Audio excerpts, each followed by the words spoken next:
Hello guys, আসসালামু আলাইকুম। ছাগলটা একজনের কাছে ছিল। এই যে সে অবস্থা দেখেন, কী অবস্থা। এটা গরুর ঘরে রাখি বন্যায়, ওই যে গরুর ঘরে শুইছে দেয় ইটের গুঁতা খাই খাই, এটা মনে হয় ক্ষত হয়ে গেছে। কী অবস্থা দেখেন, এখন খুব খারাপ অবস্থা ছাগল। যাক, এখন মোটামুটি চিকিৎসা করি। এই যে এখন এক অবস্থায় ভালো আছে, ভালো অবস্থায় আছে, অনেকটা ভালো অবস্থায় আছে। এটা বহুত কষ্ট দিয়েছে, ভিতরে ফোকই খুব খারাপ অবস্থা হয়ে গেছিলো। যাক, এখন মোটামুটি চিকিৎসার পরে মোটামুটি ভালো অবস্থানে আছে। দেখেন কী অবস্থা থাকবে।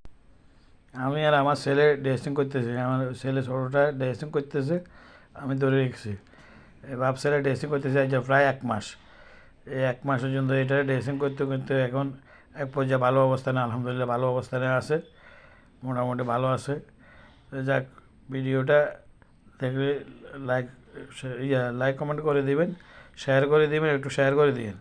ভিডিওটা দেখার মতন, শেখার মতো কিছু আছে, তো এই ভিডিওটা শেয়ার করে দিবেন ভালো লাগলে। হ্যাঁ, এটা ওই ভালো করে হলে ড্রেসিং করতে হয়, ড্রেসিং করি তারপরে এই যে পাউডার, নেমালোর পাউডার, এগুলো মানুষ পাউডার, নেমালোর পাউডারগুলো সুন্দর করে লাগিয়ে দিতে হয়। তো লাগিয়ে দিলে আস্তে আস্তে মনে করেন শুকিয়ে যায়। ডেলি 2বার ড্রেসিং করতে হয়, সকাল আর রাত্রে ড্রেসিং করি।